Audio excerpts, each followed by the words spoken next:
Welcome to Chillin' 101. We hope this video helps. You start by confirming device power and access. Make sure you have admin or developer rights. Once ready, open Settings, then System, go straight to Developer Options or Accessibility. If developer options are hidden, tap build number 7 times to enable it. Once done, read the toggles briefly. Locate system UI flags like status bar, navigation bar, or user interface overlays. Don't pause. Identify the exact switch you want to disable. This first sweep gets you into the controls you'll change next. You now perform the core actions. If available, toggle each system UI component off in Developer Options or Accessibility. That handles simple cases.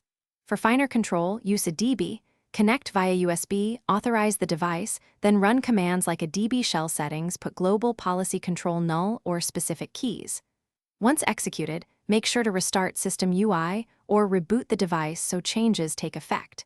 If multiple flags interact, change one at a time and observe behavior before proceeding to the next. Finish by rebooting and verifying that the status and navigation bars are gone or modified as intended.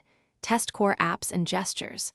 If something breaks, boot into safe mode to isolate third-party causes, or revert the toggles and rerun the ADB settings to restore defaults. Make sure you saved backups before changes so you can recover quickly. One key tip: if System UI won't restart, force stop or clear data for System UI and app settings. Then reboot. This often remedies a frozen interface. Thanks for watching. Consider subscribing if we helped you.